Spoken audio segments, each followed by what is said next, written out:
Bharatiya Janata party की press conference, BJP ने audio जारी किया है। महाविकास अघाड़ी का पर्दाफाश, ये बीजेपी ने कहा। क्या कुछ कह रहे सुनिए। नहीं, बिटकॉइन का मामला था।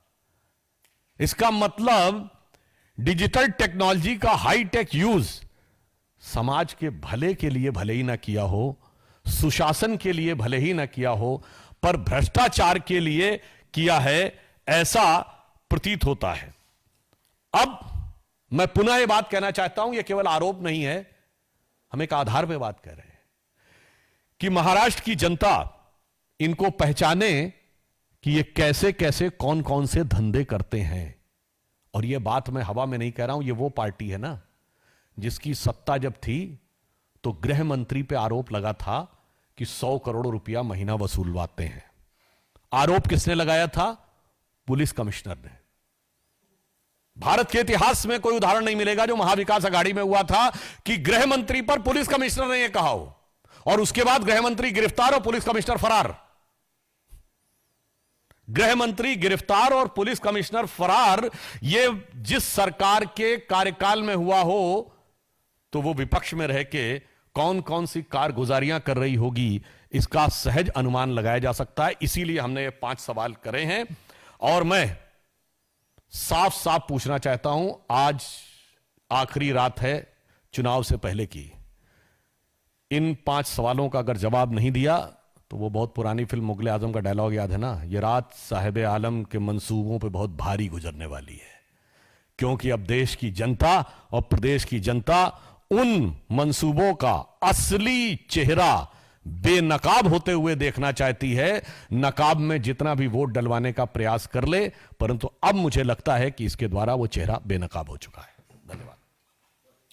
इससे जुड़ा कुछ सर, आपने रात की बात कही है, सुप्रिया सुले जी ने भी एक ट्वीट किया है, उसमें उन्होंने 2 शिकायतें की हैं, उसका जिक्र किया। साथ में उन्होंने लिखा है कि मतदान की एक रात पहले नेक मतदाताओं को भड़काने की कोशिश की जा रही है, हमारे खिलाफ ये फॉल्स तरीके से एलिगेशन लगाए जा रहे हैं और इलेक्शन कमीशन में और साइबर सेल में उन्होंने इसकी शिकायत की। देखिए, मेरा विचार है कि सुप्रिया जी एक वरिष्ठ नेता है तो उनको नैतिक, राजनीतिक और कानूनी तीनों आधार पर जवाब देना चाहिए। उनका जो ट्वीट है वो एक रस्म अदायगी का किया हुआ ट्वीट है जिसमें कि उनके ऊपर स्पेसिफिक आरोप जो लगे हैं उसका कोई स्पेसिफिक काउंटर उसमें नहीं है। इसीलिए हमने उनसे साफ सवाल पूछे हैं कि उन्हें आकर कहना चाहिए कि गौरव मेहता अथवा गुप्ता नामक किसी व्यक्ति से उनका संबंध रहा है, परिचय रहा है या नहीं, उसके संपर्क में रही है नहीं, किसी प्रकार का चैट का आदान प्रदान हुआ है या नहीं, यह आवाज उनकी है या नहीं, और बिटकॉइन के ट्रांजैक्शन में कांग्रेस पार्टी या एनसीपी का किसी भी नेता का कोई भी इंवॉल्वमेंट है या नहीं। और बिटकॉइन का लीगल ट्रांजैक्शन भी होता है और इलीगल भी होता है, तो क्या इलीगल ट्रांजैक्शन में है कि नहीं, इन बातों का जवाब दे दें ट्वीट में, तो कोई बात नहीं।